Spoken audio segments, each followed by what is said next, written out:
आपसे ये समझना चाहेंगे कि आपने जब कांग्रेस से भाजपा का दामन थामा था तो आपने एक बात कही थी, कहा था कि जब राम मंदिर का निर्माण और उसमें बुलाने की बात थी, कांग्रेस ने स्वीकार नहीं किया न्योता, इसलिए मैंने पार्टी का साथ छोड़ दिया।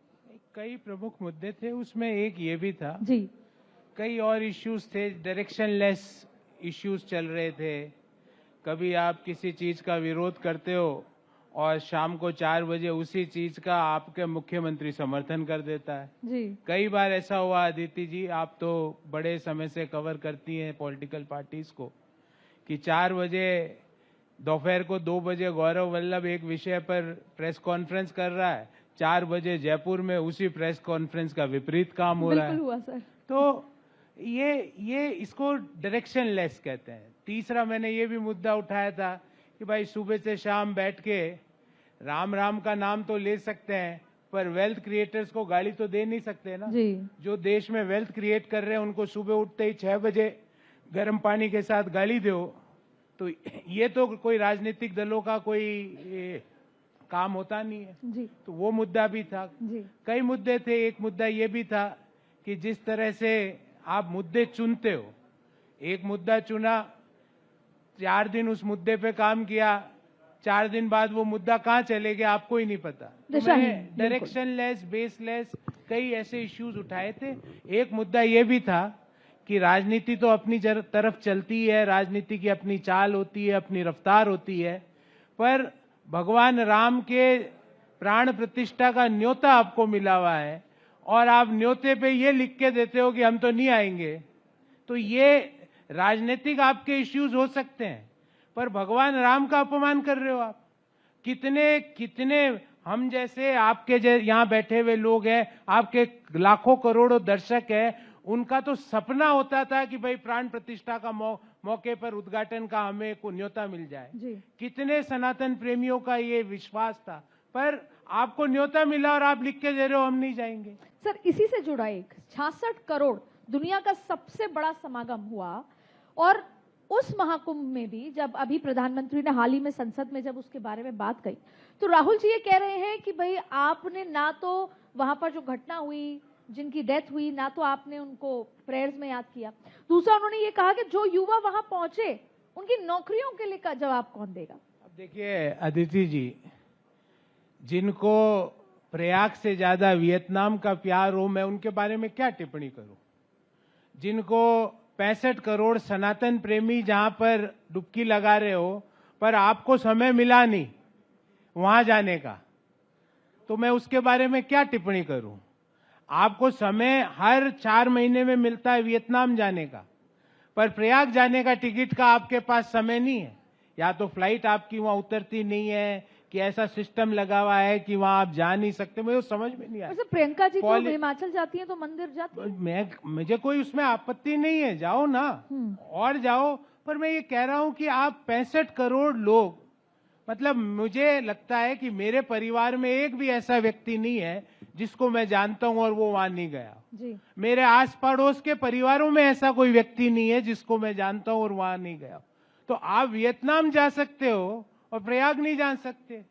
तो आपने अपनी प्रायोरिटीज देश के सामने रख दी कि भाई ये मेरी प्रायोरिटी वियतनाम है, मेरी प्रायोरिटी सनातन परंपरा और प्रयाग नहीं है। आपने स्पष्ट रूप से रख दिया, देश अपना निर्णय समय आने पर करेगा उस पर। सर, एक सवाल समझना चाहते हैं, मैं बतौर सिटीजन ऑफ इंडिया और यहाँ पर मौजूद जितने भी लोग हैं उन सबके बिहाफ पे इस मंच से समझना चाहती हूँ कि एक मजबूत लोकतंत्र के लिए मजबूत विपक्ष की जरूरत है, और उस मजबूत विपक्ष से उम्मीदें कांग्रेस से ही हैं। आम आदमी पार्टी की दशा आपने देखी, दूसरी पार्टियों की हालत आपने देखी, महाराष्ट्र में क्या कुछ हुआ। तो ऐसे में कांग्रेस, क्योंकि आप बेहतर तरीके समझते हैं, मल्लिकार्जुन खड़गे एक अच्छे टॉल लीडर हैं, राहुल गांधी हैं, सोनिया गांधी हैं, प्रियंका गांधी हैं, अशोक गहलोत हैं, क्या वो कमी आपको दिखती है जिसकी वजह से देश को एक मजबूत विपक्ष कांग्रेस नहीं दे पा रहा है? आपको सबसे पहले देश के एस्पिरेशनल युवाओं को समझना पड़ेगा। देश के युवा क्या चाहते हैं। आप अदिति जी 25 से 35 वर्ष के लोगों से बात करो, उनकी एस्पिरेशन आपको समझ में आ जाएगी कि वो परिवारवाद और वंशवाद के नाते कोई आदमी आगे बढ़ा है तो वो उसको स्वीकार नहीं करते।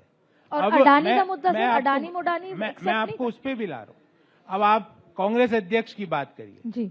टॉल लीडर है, अच्छे व्यक्ति हैं, पर उनका उद्देश्य ये है कि दामाद को लोकसभा चुनाव कैसे जितवाना।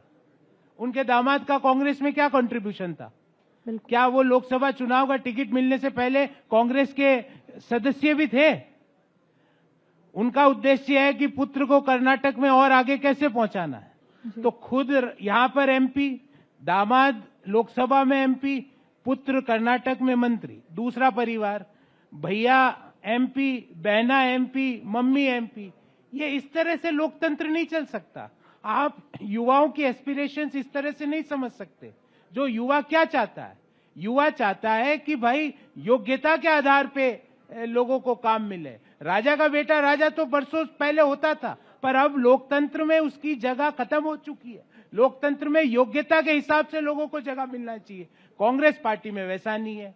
कांग्रेस पार्टी में अदिति जी, आपको मैं एक छोटा सा किस्सा बताता हूं, और ये मैं पहली बार बता रहा हूं। मैं चाहूंगी सब ध्यान से सुनेंगे। बहुत एक व्यक्ति को कांग्रेस पार्टी ने राज्यसभा इसलिए भेज दिया अदिति जी कि वो कांग्रेस अध्यक्ष को मीट लाके देता था। मीट जो मांस जिसको कहते हैं ना, मांस, जी जी जी, नॉन वेजिटेरियन मांस जी, वो खाओ पियो, मेरे को उससे कोई मतलब नहीं है। सर अगर नाम भी थोड़ा सा, मैं नाम कभी नहीं लूंगा, पर उसको राज्यसभा इसलिए भेज दिया क्योंकि वो कांग्रेस अध्यक्ष के घर पे शाम को जाके मीट दे के आता था। अब यूं अगर है तो फिर जितने भी अपने अमेजन और फ्लिपकार्ट के मेरे भाई हैं वो सब राज्यसभा में होने चाहिए कांग्रेस की तरफ से। जितने भी सप्लायर है क्विक कॉमर्स के, वो मेरे सारे भाई राज्यसभा में होने चाहिए, क्योंकि वो तो सब सप्लाई करते हैं, किराने का सामान भी करते हैं, कॉस्मेटिक का सामान भी करते हैं। अब आपको राज्यसभा में मीट सप्लायर चाहिए या ऐसे लोग चाहिए जो पार्टी को आगे ले जाने का सोच सके? तो ये प्रॉब्लम है। ये प्रॉब्लम जब तक नहीं मिटेगी, जब तक आप परिवारवाद और वंशवाद के आधार पर निर्णय लेना बंद नहीं करोगे, जब तक निर्णय का आधार योग्यता के अलावा मीट और इस तरह की चीजें होगी, तो कौन सा युवा, यहाँ पे इतने युवा बैठे, कौन सा युवा पॉलिटिकल पार्टी को ज्वाइन करेगा? क्यों करेगा वो कांग्रेस पार्टी को ज्वाइन? वो पढ़ा लिखा युवा है, वो अपने दम पे यहाँ तक पहुंचा है। वो अब मीट सप्लाई करके, मांस और चिकन सप्लाई करके वो आगे बढ़ना नहीं चाहेगा, वो अपनी योग्यता पे बढ़ना चाहेगा। कांग्रेस इस एस्पिरेशन को समझ ही नहीं। तो एक चीज और आपसे समझना चाहती हूँ, क्योंकि आप भी जानते हैं मैं लंबे समय से कांग्रेस बीजेपी दोनों कवर कर रही हूँ। जो ज्योतिरादित्य सिंधिया जी कांग्रेस में घुसते थे उनको राजा जी कहा जाता था, अब भाजपा में नहीं कहा जाता। जो आरपीएन सिंह जी अपनी कमर पे हाथ रख के, आंख चढ़ा के कांग्रेसियों में बात किया करते थे, चाहे पत्रकार थे और उनकी आवाज बुलंद थी, पीछे खड़े होते थे, आगे के लॉन में आवाज आती थी, आज वो खामोश और शांत नजर आते हैं। आप भी वहां से यहां तक आए हैं, क्या कोई पर्सनैलिटी चेंज आ जाता है बीजेपी? मैं शांत दिख रहा हूँ क्या? आपको शांत दिख रहा हूँ? उसी तरह कमर जेब में हाथ डाल के खड़ा हूँ, क्योंकि अदिति योग्यता की बात भी हो सकती है। अदिति जी, उसका कारण बता रहा हूँ, उसका कारण बता रहा हूँ। जो भी व्यक्ति पॉलिटिकल पार्टीज में दो तरह के लोग होते हैं जी। एक होते हैं जो कुछ आइडियोलॉजी से कमिट होके काम करते हैं। अब एक होते हैं जिनको 2025 में यहाँ पहुंचना है, 28 में या 35 में या। मैं हूं पहली श्रेणी का आदमी कि मेरा कोई प्लान नहीं है कि 25 में यहाँ पहुंचना है, 26 में यहाँ, 28 में यहाँ, 35 में यहाँ। मैं तो ये कह रहा हूं अभी तक की जर्नी मेरे जैसे व्यक्ति के लिए बहुत बड़ी थी। शायद मैं उस जर्नी को, मेरे से ज्यादा डिजर्विंग लोग हैं सिस्टम में, मैं तो उसी में खुश हूं जी। तो मैं सही को सही और गलत को गलत कहने से की ताकत जब ही आती है जब आपके एस्पिरेशंस और आपके लालच नहीं होते, तभी आप सही को सही कह सकते। मैंने कांग्रेस के अंदर बैठ के कांग्रेस अध्यक्ष, कांग्रेस के जो प्रथम परिवार है उनके सभी सदस्यों के सामने बैठ के कहा कि राम मंदिर का चंदा हम लोगों को एआईसीसी की तरफ से देना चाहिए। ये मैंने बोला, आप पूछ लीजिएगा किसी से। सारे लोग 2 मिनट ऐसे सन्नाटा हो गया जैसे मैंने कोई गाली बोल दी हो। 2 मिनट सन्नाटा, पिन ड्रॉप साइलेंस। पर मैंने कहा और अभी भी मैं उस बात पे कायम हूं। मैं मानता हूं कि वो गलत किया कांग्रेस ने। कांग्रेस को चंदा देना चाहिए था। कांग्रेस पार्टी के शीर्ष नेताओं को भगवान राम के प्राण प्रतिष्ठा में जाना चाहिए था। कांग्रेस को ऐसे नहीं पूछना चाहिए था, अदिति तुम्हारी जाति बताओ, नहीं तुम्हारे एडिटर की जाति बताओ। क्यों भाई? अदिति यहां पर जाति की वजह से पहुंची क्या अपनी योग्यता से पहुंची? नहीं, तुम्हारी जाति बताओ, तुम किस जाति की हो? अरे जातियां पूछने का लाइसेंस किसने दिया आपको? ये किसने लाइसेंस दे दिया? आपके एडिटर की जाति क्यों बताएं? ऐसा पूछा गया कि नहीं अदिति जी? पत्रकारों से खुलेआम पूछा गया कि नहीं?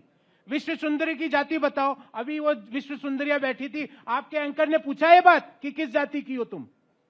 वो अपनी योग्यता से पहुंची है, पर कांग्रेस पार्टी के नेता उनसे जातियां पूछ रहे थे। सर, आपने कांग्रेस का माइंडसेट बताया, अब क्योंकि आप इस तरफ भी हैं, मैं बीजेपी का माइंडसेट समझना चाहती हूं। और दो टूक, क्योंकि आप बात दो टूक करते हैं, क्या भारतीय जनता पार्टी देश में, राज्यों में धर्म के नाम पर चुनाव लड़ती हैं और जीतती हैं?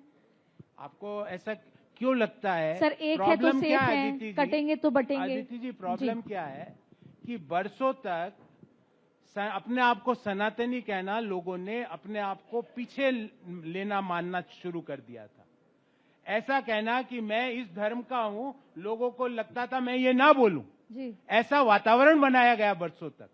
अब लोग गर्व से कहते हैं कि भैया मेरा ये धर्म है, मेरी ये पूजा पद्धति है, मैं ये काम करना चाहता हूं, इसमें क्या गलत है? ऐसा क्यों हुआ सर? ये बदलाव क्या ऐसा इसलिए हुआ क्योंकि तुष्टीकरण एक धर्म विशेष के लिए था, उसको खत्म किया गया और तुष्टीकरण की जगह सभी धर्मों के लिए संतुष्टीकरण की नीति अपनाई गई।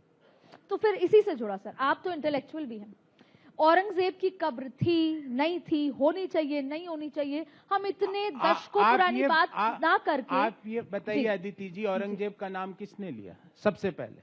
सर, ऐसी पिक्चर नहीं, मैं बताता हूं किसने लिया।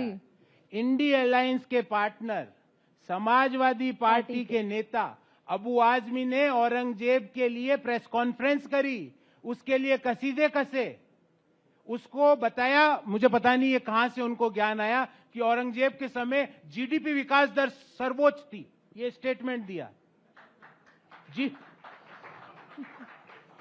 जीडीपी की बात अबू आजमी कर रहे हैं। इससे ज्यादा बड़ा चुटकुला बड़े बड़े टीवी शो में, जो टीवी शो आते हैं नेटफ्लिक्स पे और टीवी पे, वहां पे नहीं हो सकता। अबू आजमी जीडीपी बता रहे हैं देश को कि औरंगजेब के समय जीडीपी की विकास दर सर्व। ये क्यों हुआ? ये इसलिए हुआ क्योंकि आपको लगा कि मेरा वोट बैंक कहीं प्रॉब्लम में ना आ जाए, खिसक नहीं जाए, तुष्टीकरण करो। तो सबसे पहले उन्होंने करी। अखिलेश यादव खामोश क्यों थे उस समय? क्यों वो औरंगजेब के साथ खड़े थे? उद्धव ठाकरे, जिनकी पिता की और खुद की राजनीति छत्रपति शिवाजी का नाम लेके यहां तक पहुंचे, वो भी औरंगजेब के साथ खड़े हुए मिले।